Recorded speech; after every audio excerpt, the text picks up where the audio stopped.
Welcome to my channel. আশা করি সবাই ভালো আছেন। তো ভিউয়ার্স, আজকে যে টপিক নিয়ে আপনাদের সামনে আসছে সেটা হচ্ছে লিঙ্গ মোটা তাজা লম্বা করার একটা যন্ত্র নিয়ে আসছি। যদি আপনাদের কারো লিঙ্গ সমস্যা থেকে থাকে তাহলে আপনি এই কাজগুলো করবেন, ইনশাল্লাহ আপনার লিঙ্গে আর কোনো সমস্যা থাকবে না। লিঙ্গ যদি ছোটো থাকে তাহলে আপনার লিঙ্গ 1 ইঞ্চি বা 1.5 ইঞ্চি বড় হবে, তারপরে একটু মোটা হবে ইনশাল্লাহ। আমি আশা করি যে এটা দিয়ে আপনি ফলাফল পাইবেন নিশ্চিত। তো বন্ধুগণ, কাজ আগে বলতে রাখি, আমাদের যদি কোনো কাজ করতে চান তাহলে আমাদের এই যে নাম্বার 6 নাম্বার যোগাযোগ করবেন, ইনশাল্লাহ আমরা আপনার যে কোনো ধরনের কাজ গানটি শেয়ার করতে পারবো।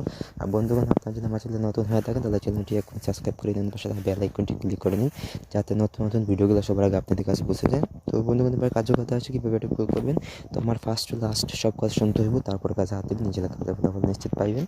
তো এই যে একটা এই যে জিনিসগুলো আছে, ওই জিনিসগুলো আপনি সংগ্রহ করতে হইব। সংগ্রহ করে আপনি যে আমি নিয়মগুলো দেবো, নিয়ম অনুযায়ী যদি সেবন করতে পারেন ইনশাল্লাহ আপনার লিঙ্গ মোটা হবে।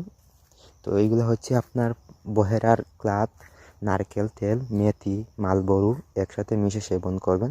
তো বহেরার যেটা আছে ওইটা যে এই সবগুলা বহেরা নারকেলের তেল দিয়ে, তো মেথি মালবরু একসাথে নেবেন, নেওয়ার পর ওখানে সরিষার তেল দেবেন, দিয়ে আপনি ওইটা করবেন কি, ওই যে যে কোনো কিছুর মাঝে ওইটা একটা মিশাইবেন, মিশাইয়া ওই যে সবগুলা রস সংগ্রহ করবেন, তাদের যে পানি আছে এইগুলা সংগ্রহ করবেন। তো ওগুলো সংগ্রহ করার পর আপনি গরম পানিতে জাল দিবেন, যে কোনো এই ইয়েতে বসে গরম পানিতে বাটিতে বসে গরম পানি জাল দিবেন। তো জাল দেওয়ার পর আপনি কোনো পানিটা ঠান্ডা করবেন, ঠান্ডা করার পর আপনি এই 1 চিমটি পরিমাণ এই থেকে একটু নেবেন জল।